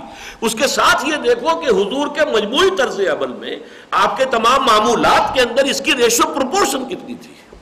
اگر آپ نے جو ہے وہ نسبت و تناسب بدل دیا تب بھی بات بالکل اور ہو جائے گی. ایک نسخے کے 4 اجزاء تھے، جو تولا تھا اسے آپ نے ماشا کر دیا، جو ماشا تھا اسے تولا کر دیا، تو وہ نسخے شفا کے بجائے ہو سکتا ہے نسخے ہلاکت بن جائے. کوانٹیٹیز وہی رکھنی ہوگی آپ کو، جو تولا ہے وہ تولا رہے، جو ماشا ہے وہ ماشا رہے، جو رتی ہے وہ رتی رہے. ورنہ اگر یہ چینج کر دیا آپ نے تو وہ نسخہ شفا نہیں، نسخہ ہلاکت بن جائے. اب آگے چلیے، وَلَكِنَّ الْبِرَّ مَنْ آمَنَ بِاللَّهِ وَالْيَوْمِ الْآخِرِ وَالْمَلَائِكَةِ وَالْكِتَابِ وَالنَّبِيِّينَ وَآتَى الْمَالَ عَلَى حُبِّهِ ذَوِي الْقُرْبَى وَالْيَتَامَى وَالْمَسَاكِينَ وَابْنَ السَّبِيلِ وَالسَّائِلِينَ وَفِي الرِّقَابِ. اور دیا اس نے مال اس کے محبوب ہونے کے علی الرغم. علی حبہ کا ترجمہ کچھ لوگوں نے کر دیا ہے اللہ کی محبت میں، میرے نزدیک یہ صحیح نہیں ہے. یہ تو چونکہ آ چکا، وَلَكِنَّ الْبِرَّ مَنْ آمَنَ میں یہ بات آ چکی، اللہ کی محبت ہی میں دینا ہے، جو کچھ دینا ہے، جو کرنا ہے نیکی ہے. علی آتا بھی مخالفت کے لیے، علی حبہ، مال محبوب ہے انسان کو. زُيِّنَ لِلنَّاسِ حُبُّ الشَّهَوَاتِ مِنَ النِّسَاءِ وَالْبَنِينَ وَالْقَنَاطِيرِ الْمُقَنطَرَةِ مِنَ الذَّهَبِ وَالْفِضَّةِ وَالْخَيْلِ الْمُسَوَّمَةِ وَالْأَنْعَامِ وَالْحَرْثِ. محبوب ہے، محبوب ہونے کے باوجود اسے اللہ کی راہ میں دے، یہ ہے اصل شے. اگر محبت ہوئی نہ تو دے دی تو کیا بات، کوئی بات ہی نہیں ہوئی. آپ کو اپنے اس نفسانی جو اندر ایک میلان تھا اس کے خلاف کوئی جد و جہد کرنی ہی نہیں پڑی، تو اس کے اندر کوئی کریڈٹ بھی آپ کا نہیں ہے. وہ تو یہ کہ محبت، ایک شخص ہے ہی نامرد ہے تو پاک دامن ہے، تو کون سی بڑی بات ہوگی، وہ تو ہے ہی ہے پاک دامن. وہ تو یہ ہے کہ جس کے اندر وہ قوت ہے اور تقاضا ہے، اور جتنا شدید ہے اتنا ہی اس کی پاک دامنی کے اوپر اجر و ثواب زیادہ ہوگا. جس کے ہاں وہ بہت ہی ضعیف ہے، بہت ہی کمزور ہے، تو اتنا ہی اس کی پاک دامنی جو ہے اس کی وہ قدر و قیمت نہیں ہوگی. یہ تو ہر شے کی مخالفت کے حوالے سے. تو علی حب ہی، اس کے محبوب ہونے کے باوجود، اس کی ایک مثال میں آپ کو دے دوں گا. چوتھے پارے کی پہلی آیت کیا ہے؟ لن تنالوا البر حتى تنفقوا مما تحبون. دیکھو تم نیکی کے مقام، وہی بر کا لفظ ہے وہاں بھی، اس نیکی کے مقام کو حاصل نہیں کر سکتے جب تک کہ تم وہ شے خرچ نہ کرو اللہ کی راہ میں جو تمہیں محبوب ہو. لن تنالوا البر حتى تنفقوا مما تحبون. اب یہاں اصل بات جو نوٹ کرنے کی ہے وہ یہ ہے کہ مظاہر جو ہیں عملی نیکی کے، ان میں نوٹ کیجئے کہ نماز بعد میں آ رہی ہے اور انسانی ہمدردی کا مادہ پہلے آ رہا ہے. یہ ایسے ہی نہیں ہے، الٹ اپ نہیں ہے، یہ میرا یا آپ کا کلام نہیں ہے. معاذ اللہ، زیر ہر لفظ غالب چیدہ ہم میں خانہ ہے دنجینہ معنی کا طلسم، اس کو سمجھیو جو لفظ کے غالب میرے اشعار میں آوے. یہ اللہ کا کلام ہے. کیوں ہے؟ نماز رکن رکین، روز محشر کے جان گداز موت، اولی پرسش نماز موت، وہ بعد میں ہے. وآت المال علی حبہ ذوی القربى والیتامى والمساکین وابن السبیل والسائلین وفی الرقاب. یہ پہلے ہے. کیوں کہ نیکی اگر حقیقتاً نیکی ہے تو انسانی ہمدردی اس کا یوں سمجھیے چولی دامن کا ساتھ ہے، ورنہ فراڈ ہے، دھوکہ ہے. حضور کی حدیث سن لیجئے، من یحرم الرفق فقد حرم الخیر کلہ. جو شخص دل کی نرمی سے محروم ہو گیا، کسی کو تکلیف میں دیکھے اور اس کے درد کو اپنے دل میں محسوس نہ کرے. سمپیتھی کسے کہتے ہیں؟ ہمدردی، ہمدرد یعنی اس کے درد کو آپ محسوس کر رہے ہو، ہمدردی ہے یہ. ہم جماعت، ہم عصر، ہم درد آپ شیئر کر رہے ہیں اس کے ساتھ، یہ ہمدردی ہے. سمپیتھی یہ اگر نہیں ہے تو نیکی نہیں ہے. کوئی شخص متقی ہو سکتا ہے، کوئی شخص جو ہے بڑا عابد ہو سکتا ہے، زاہد ہو سکتا ہے، عالم ہو سکتا ہے، محدث ہو سکتا ہے، مفسر ہو سکتا ہے، مفتی ہو سکتا ہے، نیک نہیں ہو سکتا اگر یہ وصف نہیں ہے. یہ قرآن کا فیصلہ ہے، لن تنالوا البر حتى تنفقوا مما تحبون. اور مظاہر نیکی کے اندر سب سے پہلا یہ ہے کہ خنجر چلے کسی پہ تڑپتے ہیں ہم امیر، سارے جہاں کا درد ہمارے جگر میں ہے. اگر یہ ہے تو پھر نیکی ہے. الخلق عیال اللہ، تمام مخلوق اللہ کی کنبے کے مانند ہے. ایسی حدیثیں ہیں، کلیجے کو چھید جانے والی حدیثیں. اے میرے بندے، میں بھوکا تھا، میں نے تجھ سے کھانے کو مانگا، تو نے مجھے کھانے کو نہیں دیا. اے اللہ، تو تو غنی ہے، پاک ہے اس سے کہ تجھے بھوک لگے. میرا فلاں بندہ وہ بھوکا تھا، اس نے تجھ سے کھانے کو مانگا تھا، وہ میں ہی تو تھا. میں ننگا تھا، میں نے چاہا کہ تو میرا تن ڈھانپ دے، تو نے میرا تن نہ ڈھانپا. اے اللہ، تو پاک ہے اس سے کہ تجھے عریانی لاحق ہو. معاذ اللہ، معاذ اللہ، معاذ اللہ. نہیں، میرا وہ بندہ جس نے دستے سوال تیرے سامنے دراز کیا تھا، اس کے لباس کی ضرورت تھی، وہ میں ہی تو تھا. وہ سائی کے پردے میں میرا ہاتھ تھا. ایسی اور من یحرم الرفق فقد حرم الخیر کل کے کل خیر سے انسان محروم ہو جاتا ہے اگر نیکی کے اندر، نیکی کا جذبہ اس کے اندر ہمدردی کی شکل میں نہیں. لن تنالوا، وہ آیت تو ہے گویا کہ میں آپ کو آخری آیت سنا چکا ہوں. لن تنالوا، لن کے ساتھ جو نفی آتی ہے لام نون کے ساتھ، انتہائی تاکید. لن تنالوا، ہرگز نیکی کے مقام تک نہیں پہنچ سکتے حتی تنفقوا مما تحبون، جب تک کہ وہ چیز خرچ نہ کرو اللہ کی راہ میں، اللہ کی رضا جوئی کی، جسے تم پسند کرتے ہو. یہی ہے یہاں پہ وَآتَ الْمَالَ عَلَىٰ حُبِّهِ، اس کی محبت کے علی الرغم ترجمہ یہاں پہ میں نے کیا ہے، وہ صحیح کیا ہے. اب اس میں نوٹ کیجئے کہ پھر اس میں ترتیب بھی ہے.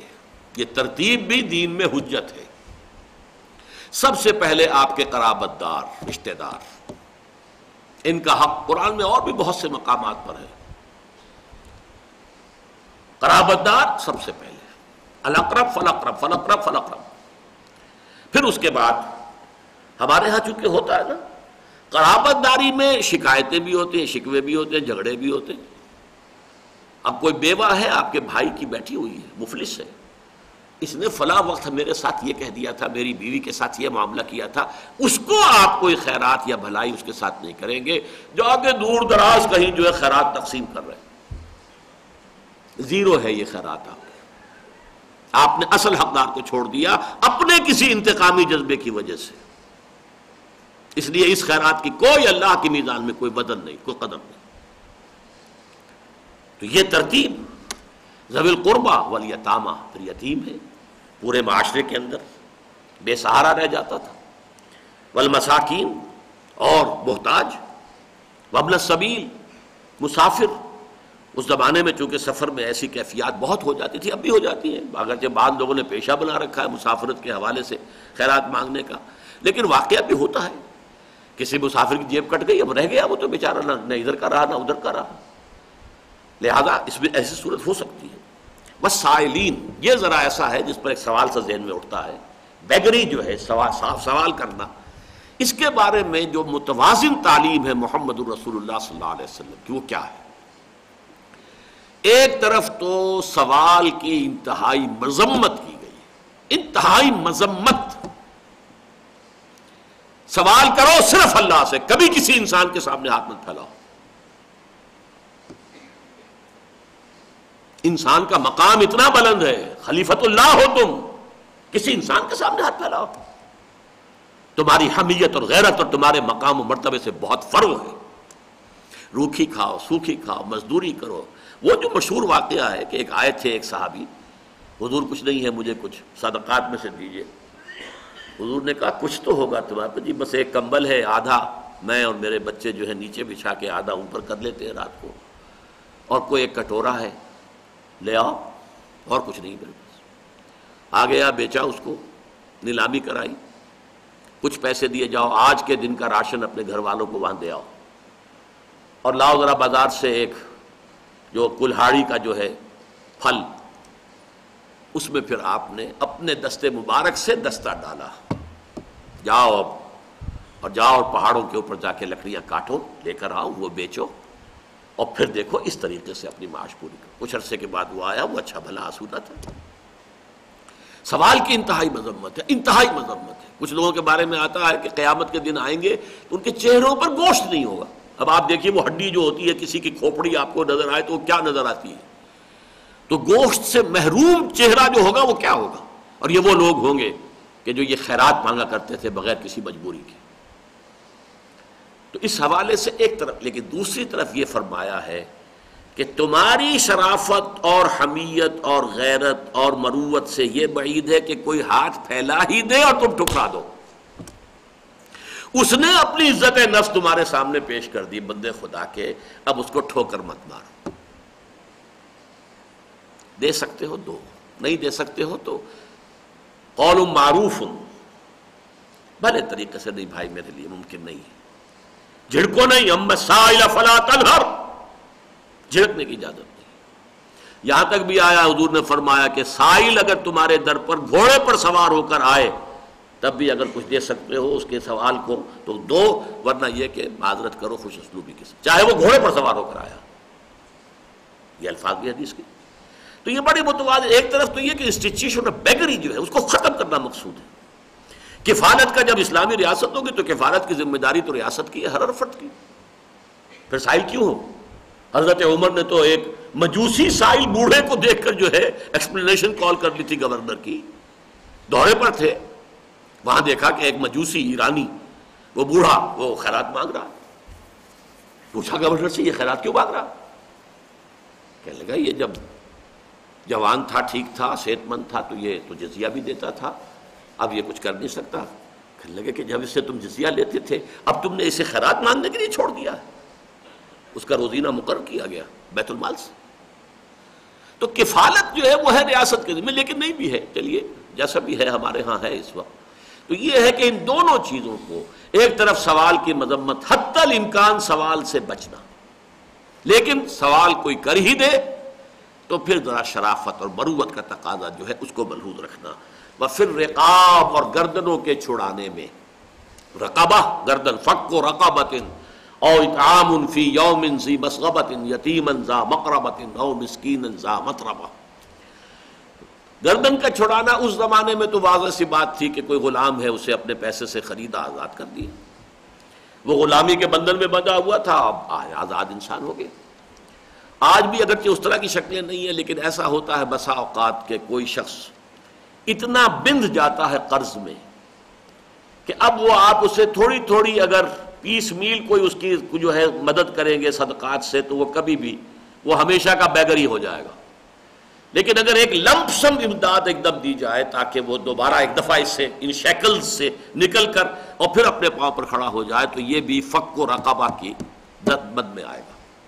لمپ سم بڑی امداد. اور یہ جو کاروباری جو جتنی برادریاں ہیں نا جو اونچی، مثلا آغا خانی وغیرہ، ان کے ہاں یہ ہوتا ہے. ان کا کوئی بھائی اگر کسی وجہ سے اس طرح کے حالات میں پھنس گیا تو اس کو نکالتے ہیں تاکہ وہ پھر ایک باعزت فرد ہماری برادری کا بنے، وہ اپنے پاؤں پر کھڑا ہو. یہ نہیں کہ اب وہ مستقل جو ہے اس کا وظیفہ بس مقرر کر دیا گیا کہ ہر مہینے تم یہ لے جایا کرو، تو پھر بیگر ہو گئے. تو یہ جو رقاب ہے وہ پھر رقاب، اس میں یہ بھی آ جائے گا. اچھا اب دیکھیے ترتیب اس آیت کے اندر. ابھی نیکی کی بحثیں جو مثبت آئی ہے، دو چیزیں آئیں. ایمان، یہ اس کی روح ہے، اور اس کا مظہر اول، مظہر اہم، سب سے اہم مظہر انسانی ہمدردی کا جذبہ. اپنا مال جو محبوب ہے طبعاً خرچ کرنا محتاجوں پر، غریبوں پر، مساکین پر. اب دیکھیے دو عبادات کے ستون جو گاڑے گئے ہیں وہ ان دونوں جذبوں کو ہمیشہ قائم رکھنے کا ذریعہ ہے. وَأَقَامَ الصَّلَاةَ، قائم کی اس نے نماز. یہ نماز ہے جو ایمان کی آبیاری کرتی ہے، دن میں 5 مرتبہ جو ہے آپ کو یاد دلاتی ہے آپ اللہ کے بندے ہیں، آپ اللہ سے عہد تازہ کرتے ہیں. ایاک نعبد و ایاک نستعین، یہ ستون ہے ایمان کو تر و تازہ رکھنے کے لیے. اور زکوٰۃ یہ ستون ہے وہ مال کی محبت کو دل سے کم کرنے کے لیے. بوتل کا منہ بند ہی رہے گا تو کچھ بھی نہیں نکلے گا، کھولو تو صحیح سے، زکوٰۃ تو نکالو.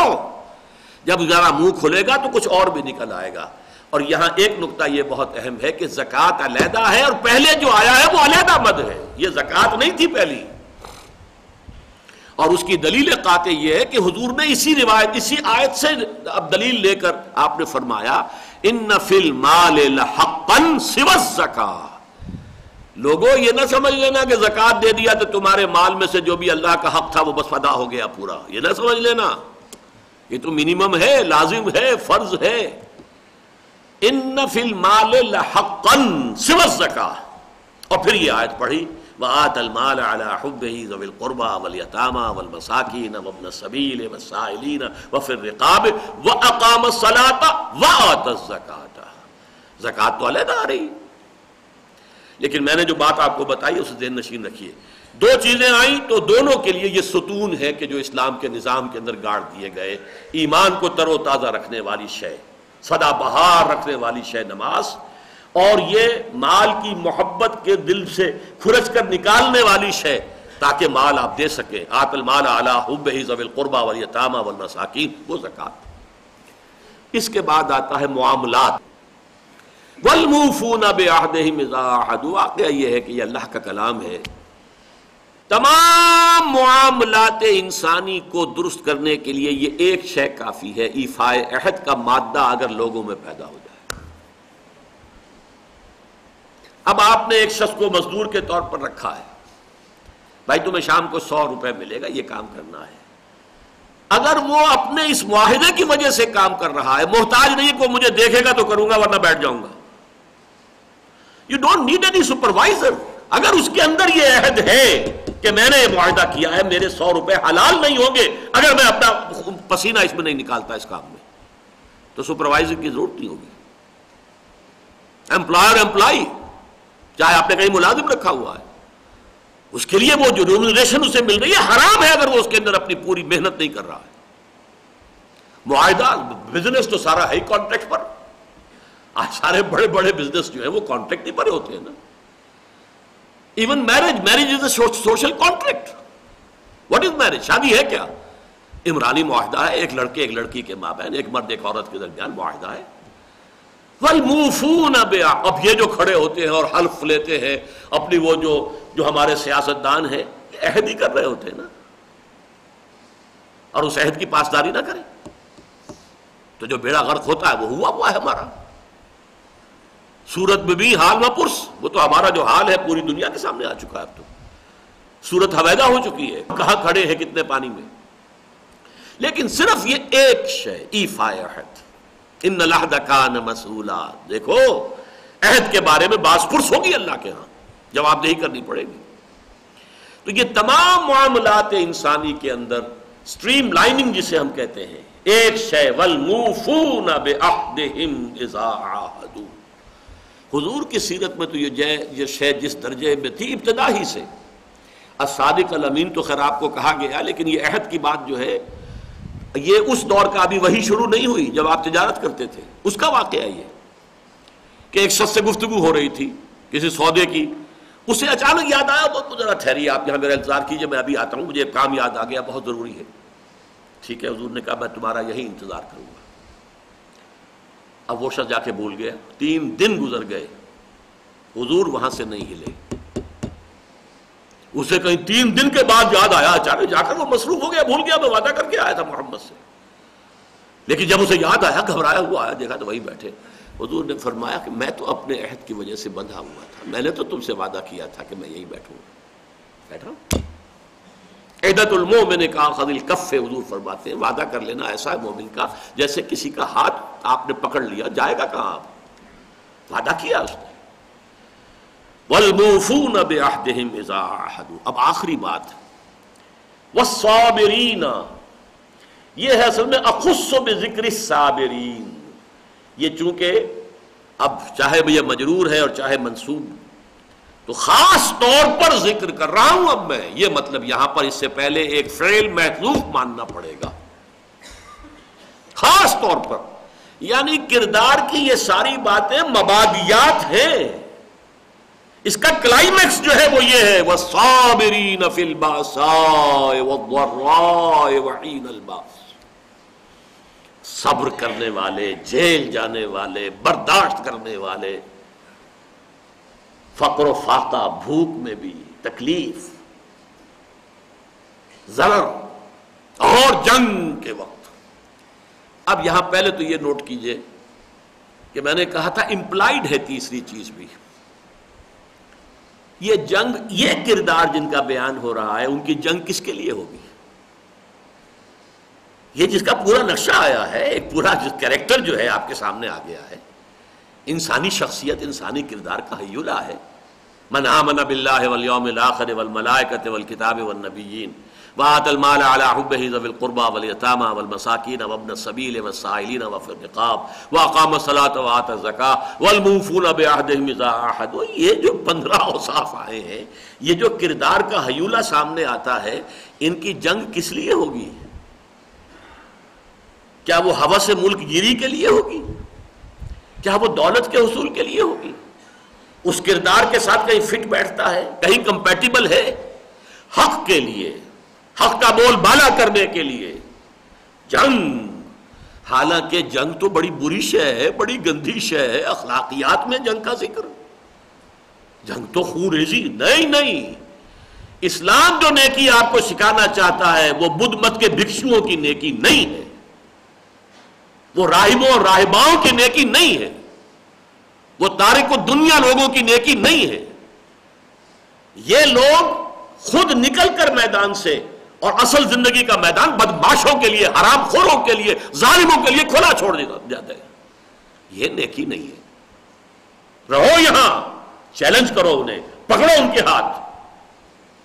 جیسا کہ حضور کی حدیث آئی، ما بعث اللہ من نبی فی قومہ فی ملتہ فی امتہ قبلی الا کان لہ حواریون واصحاب. اللہ نے مجھ سے پہلے جس قوم میں بھی، جس امت میں بھی کسی نبی کو بھیجا، اس میں سے اس کے کچھ نہ کچھ صحابی اور کچھ نہ کچھ اس کے حواری ضرور ہوتے تھے. حواری حضرت عیسیٰ کے لیے، صحابہ حضور کے لیے معروف الفاظ ہیں. وہ کیا کرتے تھے؟ یاخذون بسنتہ ویقتدون بامرہ. اپنے نبی، اپنے رسول کی سنت کو مضبوطی سے تھام لیتے تھے، ان کے حکم کی پیروی کرتے تھے. ثم انھا تخلف من بعدہم خلوف. پھر ہمیشہ ایسا ہوا کچھ عرصے کے بعد ایسے ناخلف لوگ آ جاتے تھے اس امت میں، یقولون ما لا یفعلون ویفعلون ما لا یؤمرون. کہتے وہ تھے جو کرتے نہیں تھے، عشق رسول اور یہ اور وہ، اور شکل دیکھو تو 12 بجے ہوئے ہیں، شیو کی ہوئی ہے، اور عشق رسول کا تو پتہ نہیں کہاں سے کہاں قلابے ملائے جا رہے ہیں. وہ تو میں نے ایک چھوٹی سی بات کہی ہے، ورنہ اور کردار کا حوالہ ہو تو معلوم ہو کہ بہت ہی مائنس لیول پر بات چلی جائے گی۔ یقولون ما لا یفعلون یفعلون ما لا یؤمرون، کرتے وہ تھے جس کا حکم نہیں ہوا، بدعات کے طومار ایجاد کر لیے، ایک نیا ہی دین اور نیا مذہب آ گیا۔ فمن جاہدہم بیدہ فہو مؤمن، تو جب ایسے لوگ سامنے آ گئے ہوں امت کے اندر، تو جو شخص ان سے اپنے ہاتھ سے طاقت سے جہاد کرے گا ان کے خلاف وہ مومن ہوگا۔ ومن جاہدہم بلسانہ فہو مؤمن، جو اپنی زبان سے جہاد کرے گا وہ مومن ہوگا۔ ومن جاہدہم بقلبہ فہو مؤمن، کم سے کم دل سے نفرت رکھے گا تو وہ مومن ہوگا۔ ولیس وراء ذلک من الایمان حبۃ خردل، اس کے بعد تو ایمان رائی کے دانے کے برابر بھی نہیں ہے۔ اس گندگی کے ماحول میں رہو اور دل میں دکھن بھی نہ ہو، چبھن بھی نہ ہو، کڑھن بھی نہ ہو، نفرت بھی نہ ہو، تو ایمان کا کوئی سوال نہیں پیدا ہوتا۔ تو یہ ہے اصل میں اسلام تو چاہتا ہے وہ نیکی جو بدی کا مقابلہ کرے، چیلنج کرے، آنکھوں میں آنکھیں ڈال کر سامنے آئے، بدی کا قلع کما کرے، اس کا استحصال کرے، وہ نیکی۔ یہ ایکٹیوسٹ کانسیپٹ آف نیکی ہے، یہ پیسو کانسیپٹ نہیں ہے، یہ بیٹھے رہنا نہیں ہے، یہ بدھ مت کا بھکشو بن جانا نہیں ہے، یا راہب اور راہبائیں بن جانا نہیں ہے، اور وہ بھی ان کی بات کر رہا ہوں جو صحیح صحیح راہب اور راہبائیں ہوں، باقی جو کچھ ہوتا ہے وہ دوسری بات ہے، وہ پہلے بیان کر چکا ہوں۔ نہیں، بلکہ نیکی فعال۔ اب اس سلسلے میں تواصوا بالحق وتواصوا بالصبر والعصر ان الانسان لفی خسر الا الذین آمنوا وعملوا الصالحات وتواصوا بالحق وتواصوا بالصبر۔ تواصی بالحق کے نتیجے میں تکلیف آئے گی، مصیبت آئے گی۔ آپ حق بات کہیں اور وہ کڑوی نہ لگے لوگوں کو، کیسے ممکن ہے؟ الحق مرن، حق تو کڑوا ہوتا ہے۔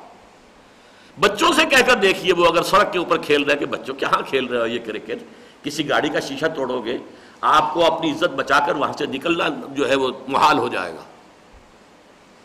کسی سے کہہ کر دیکھیے بھائی تم نے اس کے اگر یہ 200 روپے دینے تھے کیوں نہیں دیتے ہو، وہ جو اس کے ماتھے پر تیوری پر بر پڑے گے، تم کون ہوتے ہو بیچ میں آنے والے، Who are you؟ ہوگا کہ نہیں ہوگا؟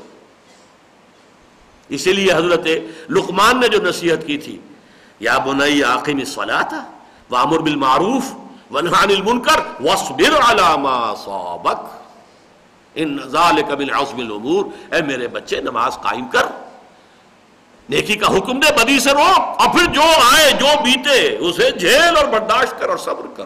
یقیناً یہ بڑے ہمت کے کاموں میں سے ہے۔ وہ ہے اصل میں نقطہ عروج۔ نیکی کا نقطہ عروج یہ ہے، جو نیکی ادھر بڑھ نہیں رہی وہ نیکی نیکی نہیں ہے، وہ نیکی کا ڈھکوسلا ہے، نیکی کا فراڈ ہے، نیکی کی ایک شکل ہے جو بنا دی ہے۔ جیسے آپ نے بعض دیکھے ہوں گے ہیٹر کہ وہ اس میں گرمی تو آ رہی ہوتی ہے، اوپر تاروں میں سے نیچے وہ انگارے نظر آ رہے ہیں، انگارے ہے ہی نہیں وہ، لیکن نظر آ رہا ہے دہکتے ہوئے انگارے۔ یہ دہکتی ہوئی نیکی نیکی ہے ہی نہیں، یہ شکل ہے نیکی کی، تمہیں نظر آ رہی ہے کہ یہ نیکی ہے، نیکی نہیں ہے بھائی۔ تو روح ایک ہے، وہ وجود میں سرایت کرے، روح نیکی وہ ہے ایمان، وہ ہے صداقت، راست بازی، وہ ہے تقوی، اور وہ نیکی جب وجود میں سرایت کرے گی تو پوری زندگی میں ظاہر ہوگی، یہ ایک پورا کردار ہوگا، جسے آپ کہتے ہیں کردار نگاری، ورڈ پکچر جو ہے ایک پوری انسانی شخصیت کا اس آیت میں سامنے آ گیا۔ وہ پوری ایک تصویر ہے، ایک پوری انسانی کردار کی جو ہے نقشہ کشی کر دی گئی ہے۔ لیس البر ان تولوا وجوہکم قبل المشرق والمغرب، بات وہاں سے شروع کی جو پس منظر میں بات تھی، چلی آ رہی تھی، ابھی وہ شمال اور جنوب کی بحث لوگوں کے ذہنوں میں تھی، کھرچ کر آخری مرتبہ اس کے ذریعے سے اس کو اور نکال دیا۔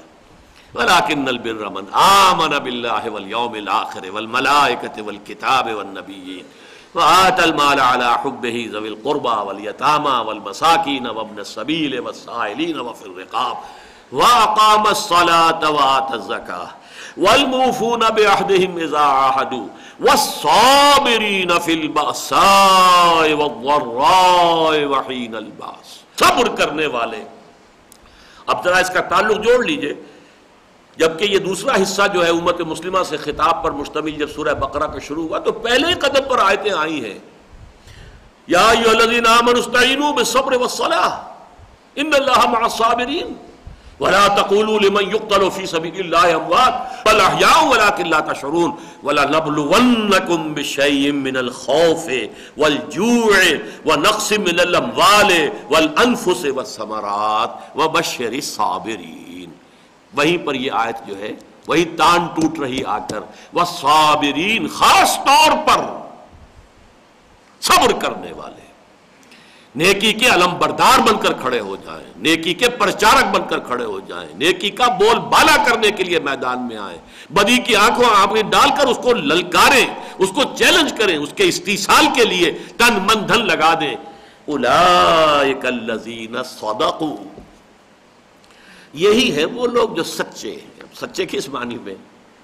یہ اگر کچھ خیال کریں کہ ہاں ہم نیک ہیں تو واقعی سچے ہیں اپنے اس خیال میں، یہ اگر دعویٰ کریں کہ ہم مومن ہیں تو واقعی سچے ہیں اپنے دعوی ایمان میں. یہ بالکل ویسی آیت ہے سورہ حجرات کی، انما المؤمنون الذین آمنوا باللہ ورسولہ ثم لم یرتابوا وجاہدوا باموالہم وانفسہم فی سبیل اللہ اولئک ھم الصادقون. الصادقون یہ قرآن مجید کی ایک اصطلاح ہے.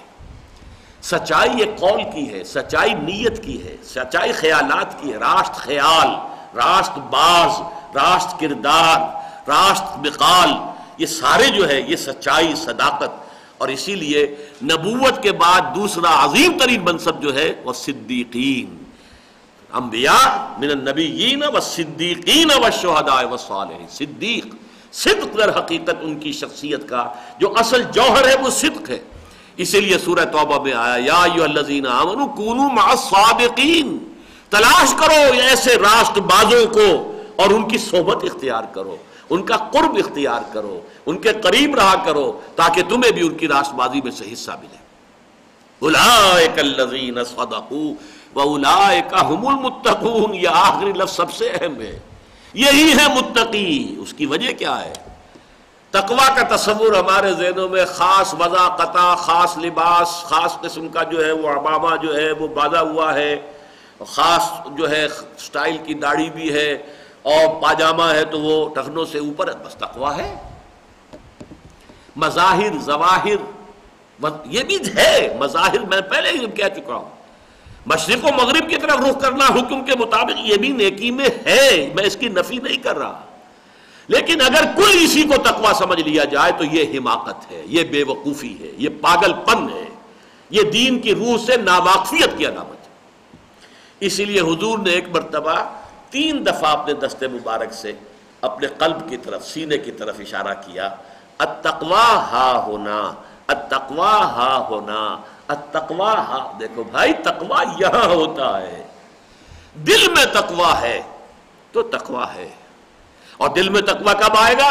جب وہ ایمان حقیقی جو ہے وَلَٰكِنَّ الْبِرَّ مَنْ آمَنَ بِاللَّهِ وَالْيَوْمِ الْآخِرِ، وہ ایمان حقیقی پیدا ہوگا تو وہ روح تقویٰ پیدا ہو جائے گی. اور یہ روح تقویٰ ہوگی جو پھر مظاہر میں زندگی کے تمام گوشے، اپنے تمام کردار کے جتنے بھی دائرے ہیں ان سب کے اندر ان کا ظہور ہوگا. اور ایک شخصیت کا ہیولہ ہے کہ جو ہمارے سامنے آ جاتا ہے. اللہ تعالی ہمیں اس حیولے کو اختیار کرنے کی توفیق عطا فرمائے. پہلے تو یہ کہ تقویٰ اور نیکی کی اصل حقیقت ذہن نشین ہو جائے. یہ آیت یاد کیجئے، یاد کیجئے، آپ کو ازبر ہونی چاہیے. اور اس کے حوالے سے یہ کو آپ کو جو ہم نے دے دیا ہے چھپا ہوا، یہ بڑی سہولت ہوگی، جیب میں بھی رکھ سکتے ہیں، اپنی میز پر اپنے شیشے کے نیچے بھی رکھ لیجئے. لیکن یہ کہ یاد کیجئے، اس کا ایک ایک حرف جو ہے میں نہیں کہہ سکتا، کوئی ہیرا جو ہے وہ اتنا قیمتی نہیں ہو سکتا جتنا کہ اس کا ایک ایک لفظ گنجینہ معنی کا طلسم اس کو سمجھیو جو لفظ کے غالب میرے اشعار میں آوے. تو یہ آیت مبارکہ قرآن مجید کی عظیم ترین آیات میں سے ہے.